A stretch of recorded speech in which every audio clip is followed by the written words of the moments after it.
성경 히브리서 11장 13절에서 16절의 말씀 다 같이 한 목소리로 받들어 읽겠습니다.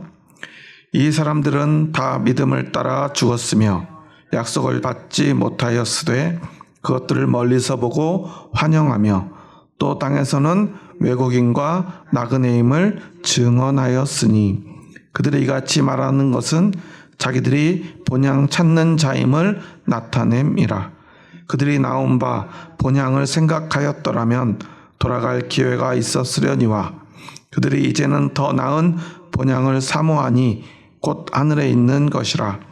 이러므로 하나님이 그들의 하나님이라 일컬음 받으심을 부끄러워하지 아니하시고 그들을 위하여 한 성을 예비하셨느니라. 아멘.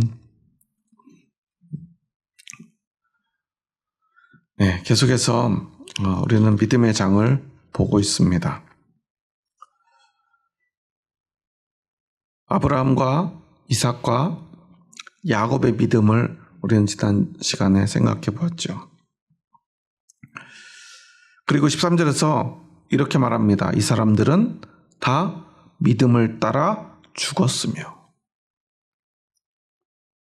약속을 받지 못하였으되.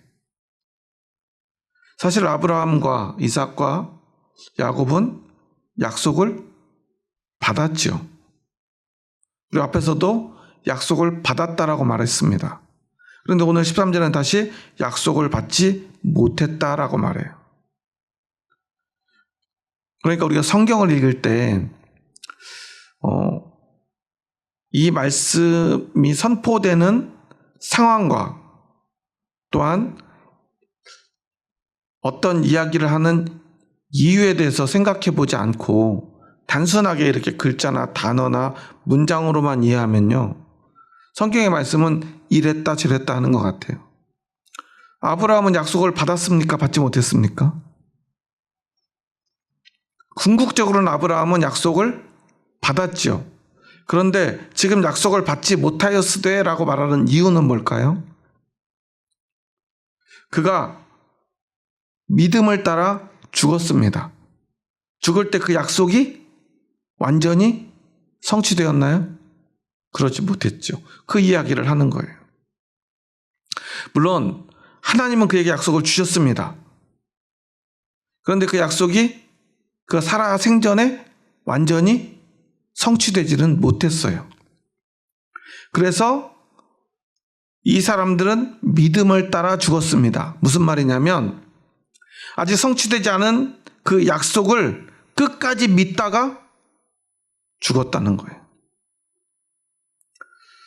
우리의 믿음에 있어서 가장 중요한 요소를 우리에게 말하고 있는 거예요. 제가 늘 그런 얘기 많이 하죠. 우리는 주님을 믿되 언제까지 믿어야죠? 10년 믿으면 되나요? 20년? 30년? 몇 년 정도 믿으면 진짜 믿음일까요? 사실 믿음이라고 하는 건요, 그냥 죽음 직전에라도 믿는다면 구원을 받겠죠. 진짜 믿음이 있다면 그 믿음으로 구원을 받잖아요.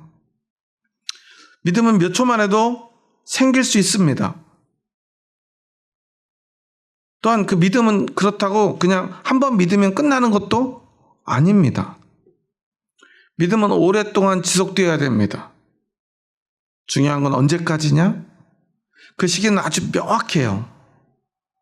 가장 중요한 시기는 어떤 시기죠? 우리 인류 역사에서 우리의 믿음과 관련해서 가장 중요한 시기는 언제냐면 주님이 다시 오는 그 날입니다. 주님이 오실 때까지 믿어야 돼요. 그런데 우리 살아생전에 주님이 안 오면 언제까지 믿으면 돼요? 우리가 주님께 가는 날까지 믿으면 돼요.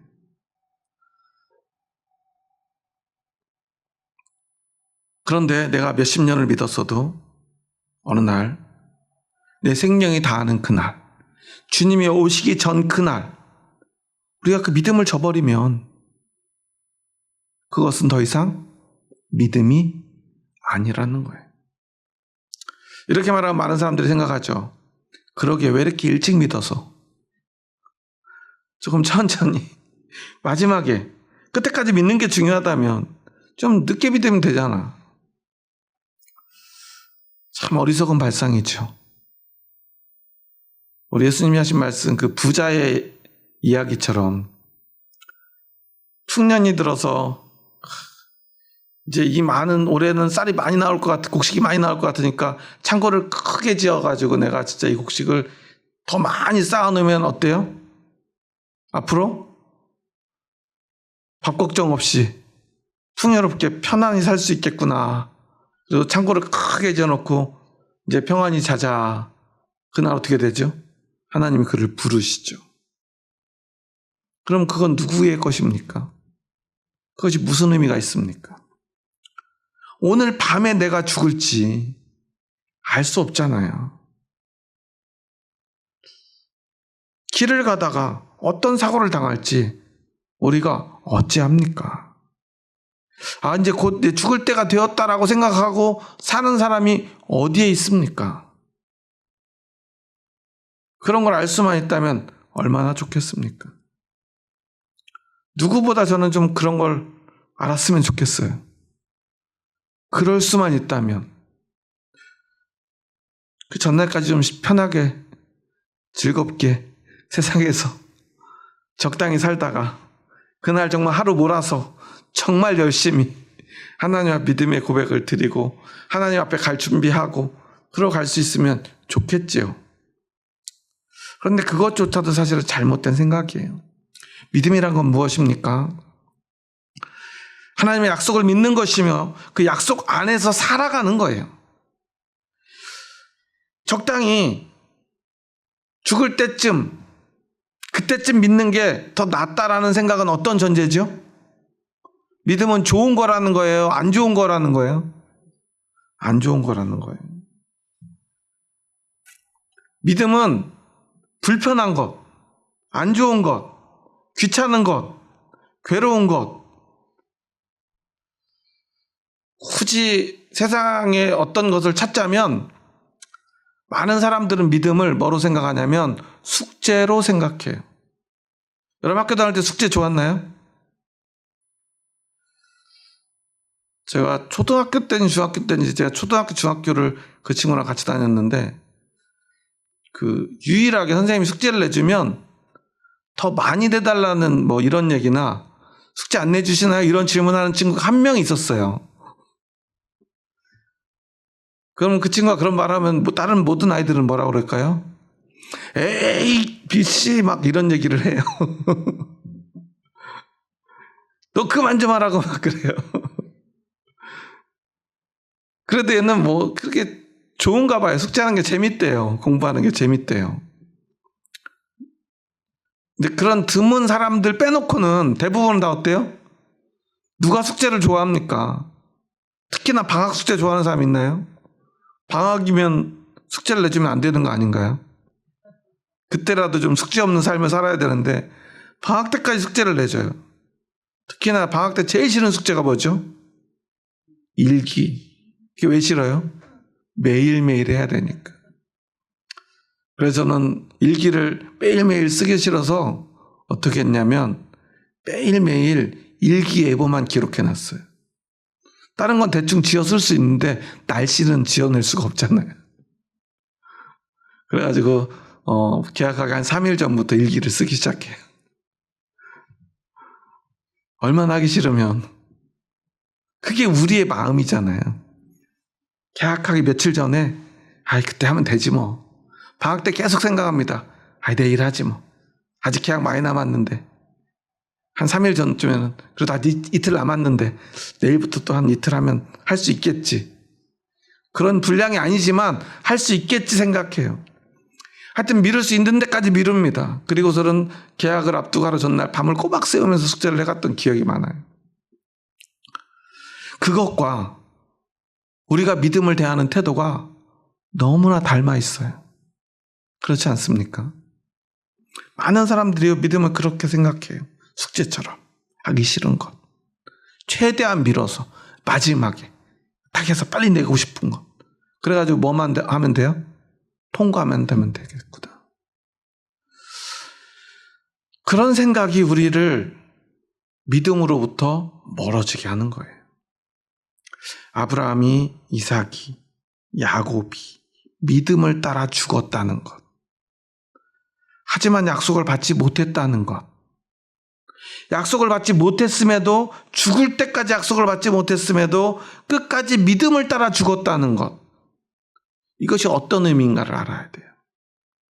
그것은 믿음은 숙제가 아니라는 거예요. 요즘 아이들은 그런 게 없는데, 오징어 게임이라는 영화를 보면 거기에는 아주 잔혹한 게임들이 나오죠. 오징어 게임, 뭐 비석치기, 공기놀이, 또 뭐죠?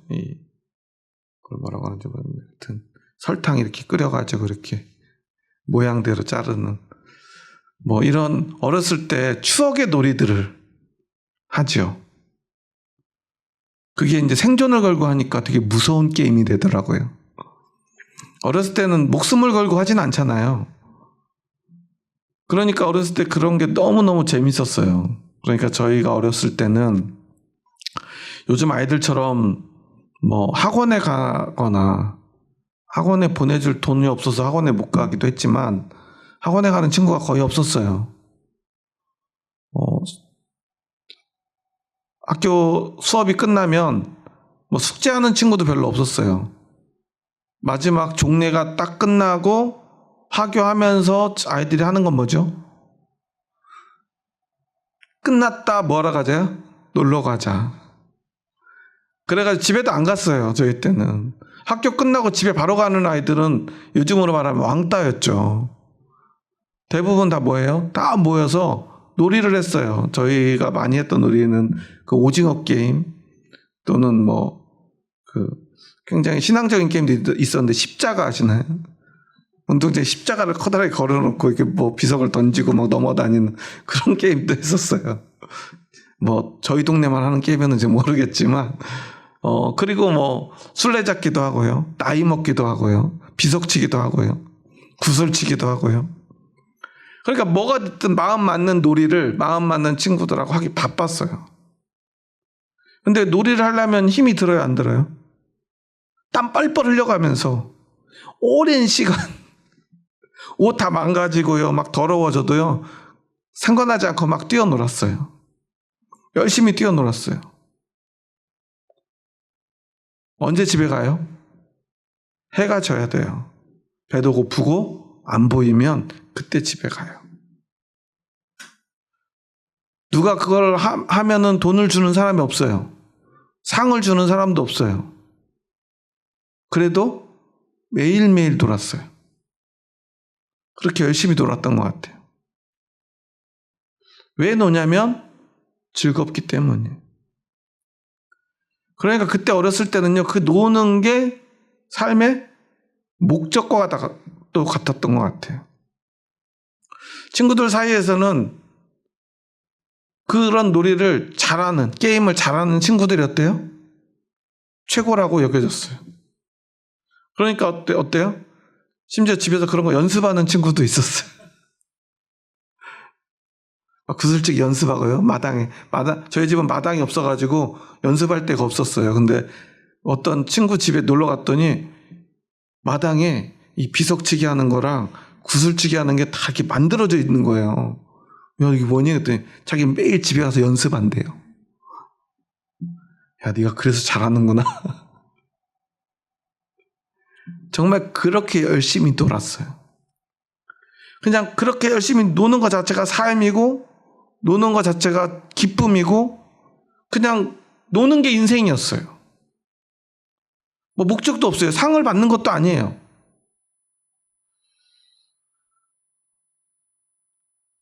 여기서 우리가 생각해 봐야 될 건, 그럼 우리의 믿음은 무언가 하는 거예요. 특히나 나의 믿음은 이 숙제인가, 아니면 이 놀이인가를 생각해 봐야 돼요. 여러분은 하나님을 믿음으로 즐거우십니까? 아니면 괜히 빨리 믿었어, 아, 믿음 때문에 너무 힘들어. 아, 조금 늦게 믿을 걸. 괜히 일찍 믿어가지고 이렇게 내가 고생하고 돈 들어가고 시간 써야 되고. 똑같이 생각해보면 똑같은 많은 시간을 들여야죠. 숙제도 시간이 필요해요. 노는 것도 시간이 필요해요. 근데 숙제는 시간을 쓰는 만큼 그 시간이 너무 아까워요. 숙제 오래 하는 거 좋아하는 사람 있나요? 없죠. 빨리 끝내고 놀고 싶어요. 아니면 다 놀고 빨리 해치우고 싶어요. 또 숙제를 해야 또 만화 영화 보니까요. 노력을 둘 다 그냥 노력 없이는 그냥 되지 않아요. 노는 것도요. 잘하려면 노력해야 돼요. 집에서 연습해야 돼요. 숙제도 열심히 책도 찾고요. 저희는 집이 그렇게 넉넉하지는 못해가지고 어렸을 때 숙제하는 게 참 힘들었어요. 가진 거랑 교과서밖에 없는데 친구들 숙제를 척척 해오길래 야, 너희는 어쩜 이런 걸 잘하니? 나 너무 어려운데 그랬더니 야, 너 전과 없어? 그러는 거예요. 전과가 뭐야? 그랬더니 모든 교과목에 문제 답이 써있는 책이 따로 있더라고요. 전 나중에 그걸 알았어요. 그런 게 있다니. 그래서 그것 좀 보여달라고 그랬더니 이게 보여주는데 너무 신세계인 거예요. 이런 게 있었다면 내가 숙제가 그렇게 힘들지 않았을 텐데. 그래서 전과라는 걸 알고 난 뒤로부터 숙제가 너무너무 쉬워졌어요. 그냥 그거 보고 베끼면 되니까. 그러니까 어때요? 효율이 엄청 좋아지죠. 3시간, 4시간 걸리던 게 막 30분, 1시간이면 돼요. 그러니까 너무 좋은 거예요. 그래서 나중에는 그것도 쓰는 게 너무 귀찮은 거예요. 그래서 어떻게 했을까요? 누나한테 좀 대신 좀 써달라고 그러고 저는 놀러 가고. 저는 글씨를 못 쓰고 누나 글씨 잘 쓰니까 글씨를 막 대충 써달라고. 어떻게든 하기 싫어가지고. 우리의 믿음도요. 진짜 믿음은 시간이 많이 걸리고 힘이 들고 노력해야 되고 심지어 돈이 들어가고 애써야 돼도 즐거워요. 그런데 거짓 믿음은 어때요? 시간이 아깝고요. 돈이 아깝고요. 내가 노력하는 고통이 너무나 아까워요. 불필요하고 힘들게 느껴져요. 그것은 믿음이 아니라는 거예요. 왜냐하면 믿음이라고 하는 건 본질적으로 우리가 우리의 생명의 근원인 하나님을 만날 수 있는 유일한 길이죠. 하나님과 만난 사람들, 믿음을 통해서 하나님을 만난 사람들은 하나님을 만나는 그 기쁨을 알아요. 그런데 그걸 맛보지 않은 사람, 그 기쁨을 모르는 사람들은요, 왜 저렇게 쓸데없는 고생을 할까? 왜 저렇게 시간 낭비할까? 부모님들은 아이들이 밖에 나가 놀면 어때요? 야, 너 그만 놀고 뭐 좀 해? 공부해야지. 숙제해야지. 아이들을 막 다그치잖아요. 야, 그만 좀 놀아. 그나마 옛날에는 아이들이 부모님이 보이는 데서 놀았어요? 안 보이는 데서 놀았어요? 안 보이는 데 나가서 놀았어요. 그러니까 부모님들이 마음이 조금 편했어요. 근데 요즘 아이들은 어디서 놀아요? 부모님 보는 데서 스마트폰 보고 놀아요. 그러니까 너무 괴로운 거예요. 차라리 친구들하고 나가 놀면 안 보이니까 시간만 정해서 몇 시까지 들어와 이것만 하면 됐어요. 옛날에는. 그러니까 언제 들어오면 돼요? 야, 누구야 밥 먹어. 그럼 그때 들어와야 돼요. 그때 안 들으면 그건 혼나야 돼요. 그런데 지금 아이들하고 신나게 노는 아이들의 그 마음을 부모님은 잘 알아요, 몰라요? 잘 몰라요. 본인들도 그 나이 때 그렇게 놀았으면서 부모가 되면요, 지금 같이 놀지 않으면 야, 너희들 그게 뭐가 재밌다고 그렇게 땀 뻘뻘 흘리면서 뛰어다니니? 스마트폰 이렇게 혼자 보고 있으면 야, 그 눈 나빠지는 거 그 조그만 거 뭐 보려고 계속 그거 뭐 들여다보고 막 뭘 막 하잖아요. 뭐하라 하니? 그런데 그 게임에 빠져있고 놀이에 빠져있는 사람들 어때요? 너무너무 즐겁죠. 우리 믿음도 마찬가지예요. 진짜 하나님을 만나면 우리 영혼이 진짜 기쁨을 얻고 그 기쁨 속에서 그 시간을 보내요. 그러니까 하나님을 일찍 믿으면 믿을수록 그 시간은 어때요? 우리는 더 많은 시간을 낭비하게 되겠죠. 더 많은 시간을 허비하게 되겠죠. 많은 시간을 사용해야 되겠죠. 그런데 그러므로 인해서 우리의 삶은 훨씬 더 기쁨으로 윤택해진다는 거예요.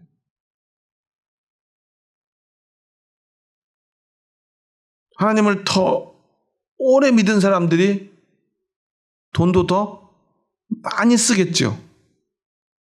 여러분 그러시잖아요. 1년 일찍 믿으면 1년에 제가 이제 기부금 영수증 끊어줄 때 보면은 꽤 많은 금액을 헌금을 하시게 되잖아요. 1년 내 이게 이제 한 달, 한 주 이렇게 할 때는 별로 그러지 않은데 1년 거 모아놓으면 생각보다 금액이 커요. 그렇지 않나요? 근데 그것을 막 10년, 20년 더 믿으면 어때요? 집을 사실지도 몰라요. 그런데 어때요? 그게 전혀 아깝지 않죠. 왜냐하면 그거 자체가 그 순간이 그리고 우리가 비용을 지불하고 시간을 쓰고 우리의 노력을 기울이는 그 모든 시간이 그거 자체가 우리의 삶을 구성하게 돼요. 저는 요즘 아이들이 너무 안타까운 건 놀 줄을 모른다는 거예요. 인생은 어때요? 신나게 놀아보고 해야 될 때 또 공부하고 또 열심히 놀고 공부한 아이들이 어른이 돼서 사회에서 사람들과 어울려서 함께 일하며 살아갈 줄 알아야 되는데 어렸을 때 놀아보지 않은 아들이 가장 못하는 건 뭐냐면 공부는 할 줄 아는데 어울릴 줄을 몰라요. 왜냐하면 놀아본 적이 없으니까요. 놀면서 우리가 배우는 가장 중요한 것은 사회성이에요. 상호작용이죠. 너와 내가 우리가 함께 사는 법을 배우는 거예요. 아이들 노는 거 보면 우리가 예전에 놀 때 보면 항상 어때요? 놀다 보면 다툼이 나요, 안 나요? 항상 다투죠. 그러면 그때 막 싸우는 애가 있고 옆에서 말리는 애가 있고요. 중재하는 애가 있고요. 막 애들 다독이는 애들 있고요.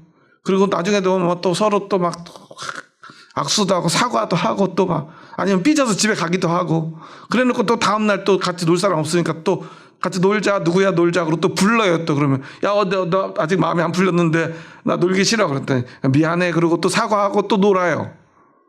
그러면서 서로 함께 하는 법을 배우는 거잖아요. 그거 자체가 우리의 삶이고 인생이에요. 그러니까 믿음은 어때요? 우리의 삶 자체입니다. 우리 그것이 인생이라는 거예요. 믿음이 없는 우리의 삶은요, 기쁨과 놀이와 관계가 없는 그냥 껍데기뿐인 인생이에요. 생명이 없는 인생이에요. 그것은 마치 좀비 영화에 나오는 생명 없는데 걸어다니는 그 좀비와 같은 삶이라는 거예요. 좀비들 특징이 뭐죠? 소리가 나면 소리 난 대로 우르르 몰려가요. 가서 뭐해요? 가서 이야기하고 뭐 서로 교제하고 사랑하고 뭐 다투고 그러나요? 아니죠. 그렇게 서로 간에 상호작용을 할 수 있는 능력이 없어요. 그러니까 좀비 영화를 보면 대부분 좀비는 소리 나는 데 가서 뭐해요? 뜯어먹죠. 상대를 뜯어먹어요. 그러니까 좀비가 가까이 오면 어떻게 해야 돼요? 도망가야 돼요. 믿음이 없는 인생이, 믿음이 없는 영혼이 바로 그런 인생이고 그런 생명이고 우리는 믿음으로 하나님과 함께하며 교제하고 사랑하고 상호작용을 해요. 그 속에서 기쁨을 누려요. 그래서 하나님으로 말미암아 내가 기쁘고요. 하나님은 나로 말미암아 기쁨을 누리시는 거예요. 그리고 그런 사람들이 교회에 모이면 어떻게 돼요? 그 기쁨을 함께 나누는 거죠. 그래서 교회에 오면 교인들 때문에, 형제 자매들 때문에 내가 기쁘고요. 나로 인해서 형제 자매들이, 교회가 기뻐요. 그리고 교회가 새로운 새신자들이 없으면 사람들이 마음이 조금 우울해져요. 왜 그래요? 같이 놀 사람이 많아져야 되는데 맨날 보던 사람들하고 보면서 우리의 마음이 조금 메말라 가요. 그래서 새로운 사람도 필요해요. 그리고 같은 교회에 있지만 함께 놀지 않고 맨날 집에 일찍 가는 사람들이 있어요. 그런 사람들이 또 같이 모여 놀기 시작하면 더 즐거워지죠. 요즘 저희 젊은 집사님들이 막 남아가지고 찬양 연습하고 이제 이번 주부터 금요 철회 때 찬양을 하신다는데 잘 하실 수 있을지는 모르겠지만 저는 무엇보다 그냥 이렇게 한다는 것 자체가 준비하고요, 같이 모여서 연습하고요, 또 그날 같이 또 해보는 이 모든 시간이 얼마나 즐겁습니까? 이거 자체가 우리 믿음이고요, 믿음이 주는 우리 기쁨이고요, 생명이 있는 사람들만이 누릴 수 있는 우리 인생의 가장 소중한 시간, 아니 우리 인생 자체라는 거예요. 우리는 이미 약속을 받았어요. 예수 그리스도 그 구원의 약속을 받았고요. 물론 아브라함처럼 이삭처럼 야곱처럼 우리가 우리 살아 생전에 그것을 못 보고 죽을지도 몰라요. 아니, 그럴 가능성이 굉장히 높죠. 믿음을 따라 우리는 죽게 될 것입니다. 그럼 우리는 손해보는 건가요? 우리 인생은 쓸모없는 건가요? 실패한 건가요? 그렇지 않죠. 이미 그 믿음의 삶을 살아냈잖아요. 그리고 이미 약속은 우리에게 주어졌잖아요. 하나님이 성취하실 거예요. 그래서요, 그들이 하는 말이 있어요. 13절 말씀 우리 다시 한번 읽어볼까요? 이 사람들은 다 믿음을 따라 죽었으며 약속을 받지 못하였으되 그것들을 멀리서 보고 환영하며 또 땅에서는 외국인과 나그네임을 증언하였으니. 여러분 생각해 보세요. 우리는 어떤 나라에 살아갈 때 외국인으로 살고 싶습니까? 그 나라의 국민으로 살고 싶습니까? 부모님이 한국으로 이렇게 난민으로 왔는지 하여튼 흑인 친구가 있는데, 방송에 요즘 유튜브 같은 데 많이 나오고 방송에도 나오던데, 저 아마 전남 쪽에 사는 것 같아요. 사투리 보니까. 그 사람들이, 아, 너는 어느 나라 사람이야? 어디에서 왔어? 그러면, 나 한국 사람이야. 그래. 그 사람들이 깜짝 놀래. 야, 너 피부가, 나 시커멓다고? 막 까맣다고? 막 이러면서 막 일부러 자기 까만 피부를 가지고 사람들 농담을 막 하던데요. 아, 근데 나 한국에서 태어나서 한국 사람이야. 나 영어 못해. 그래요. 외국에서 산 적이 없기 때문에 생긴 건 완전 외국 사람인데 자기는 한국말밖에 못하고 한국 문화 속에 살아서 완전히 한국 사람인데 사람들이 자꾸만 외국인 취급하는 게 자기 너무 기분 나쁘다는 거예요. 외국에 살아본 적도 없는데. 그러니까 당연히 자기가 영어를 잘할 줄 안대요, 사람들이. 자기 영어 못한대요. 영어 시험 보면은 시험 엉망이래요. 영어 할 줄도 모르고. 영어 잘하게 생겼지만. 어떻게든 어때요? 한국에서 한국 사람인 걸 인정받고 싶어 하죠. 그런데 오늘 아브라함과 이삭과 야곱은 스스로 뭐라고 하고 다녀요? 아, 저 한국 사람 아닙니다. 저 외국인입니다. 저 한국 사람 아닙니다. 저 나그네입니다. 잠깐 왔어요. 이러고 살았다는 거예요. 왜 그래요? 자기의 진짜 본향이 따로 있기 때문에. 원래 아브라함의 본향은 어디죠? 요즘 말하면 저기 이라크. 저기 그때 당시로 이스라엘 역사가 우리가 잘 아는 나라로 하자면 아시리아나 바벨로니아 지역에 있는 어떤 지역이 아브라함의 고향인데, 그 고향을 말하는 게 아니라 오늘 말하잖아요. 그들이 이같이 말하는 것은 자기들이 본향 찾는 자임을 나타냄이라. 자기는 여기에 정착하고 싶은 사람이 아니라 본향을 찾는 자예요. 그런데 15절에 보면 그들이 나온 바 본향을 생각하였더라면 돌아갈 기회가 있었으려니와, 이 말은 무슨 말이냐면 그들이 언제든지 아브라함이 나온 고향으로 돌아가는 거는 뭐 며칠이면 돼요. 그런데 16절 말씀 함께 읽겠습니다. 그들이 이제는 더 나은 본향을 사모하니 곧 하늘에 있는 것이라. 이러므로 하나님이 그들의 하나님이라 일컬음 받으심을 부끄러워하지 아니하시고 그들을 위하여 한 성을 예비하셨느니라. 그런데 그들은 그 본향, 갈대아 우루, 그 본향이 아니라 더 나은 본향을 사모해요. 어디에 있는 거예요? 하늘에 있는 거. 그러니까 이 땅에서는 우리는 항상 외국인, 나그네임을 자청했어요. 사람들이 야, 너 이제 이렇게 한 몇십 년 살았으면 우리나라 사람이잖아. 한국에 왔으면 한국 국적을 얻어야지. 빨리 시험 봐가지고 한국 국적 취득해. 아니야, 나 외국인이야. 나는 한국 사람 되고 싶지 않아. 나 한국 사람 아니야. 나 잠깐 있다 갈 거야. 이렇게 말하면서 평생을 살았다는 거예요. 그들이 왜 거기에 정착하고 그 나라 사람으로 동화되지 않았느냐? 그들에게는 반드시 돌아가야 될 본향이 저 하늘나라에 있었기 때문이에요. 그리고 여기서 중요한 얘기를 해요. 그들이 하늘에 있는 더 나은 본향을 사모했으므로 하나님이 그들이 하나님이라 일컬음 받으심을 부끄러워하지 아니하셨대요. 그런데 우리도 마찬가지죠. 우리가 하나님 나라의 백성, 하나님 하늘에 있는 그 본향을 사모하는 마음이 없이 이 땅, 이 나라, 세상의 백성이 되려고 하면 어떤 일이 벌어지는 거예요? 하나님이, 우리들이 하나님, 예를 들어서 예수 정원교회 하나님, 윤석현의 하나님이 부끄러워진다는 거예요.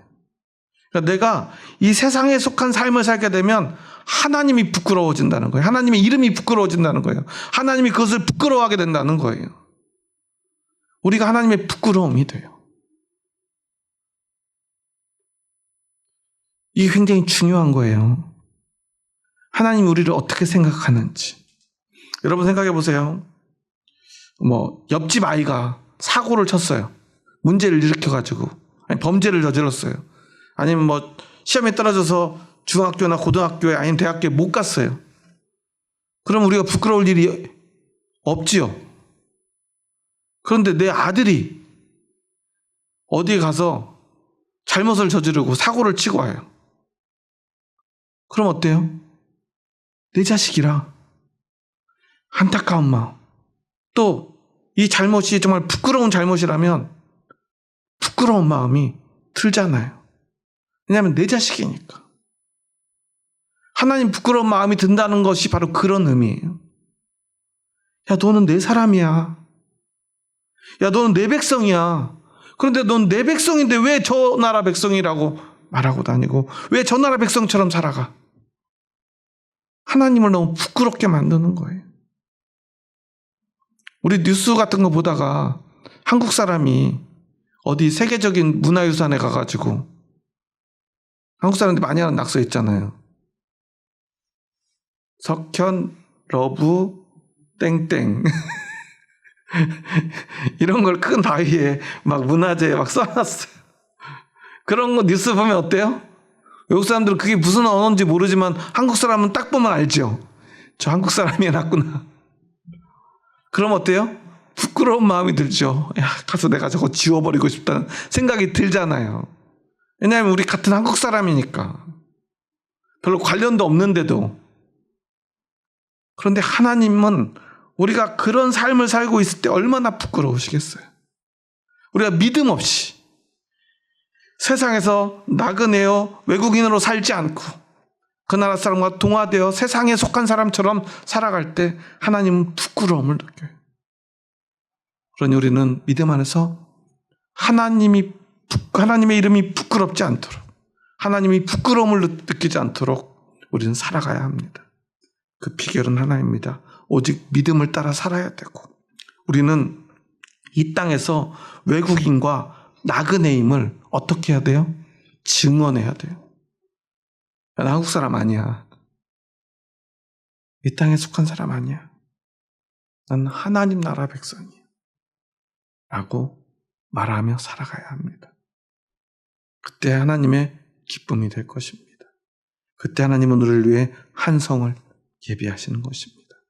바로 우리가 돌아갈 진짜 본향, 하나님 나라입니다. 그것을 향해 달려가는, 끝까지 믿음을 따라 살아가는, 믿음을 따라 죽는 저와 여러분 될 수 있기를 주님의 이름으로 축원합니다. 기도하시겠습니다. 하나님 감사합니다. 저희 부족하고 연약한 자들 사랑하셔서 저희들을 주님의 뜻 가운데로 부르시고 하나님의 백성 삼아 주시니 감사합니다. 하나님의 백성 삼아 영원한 생명 가운데 너를 구원해 주시겠다는 약속으로 우리를 불러주시니 감사합니다. 우리는 오직 그 믿음으로 오늘을 살아갑니다.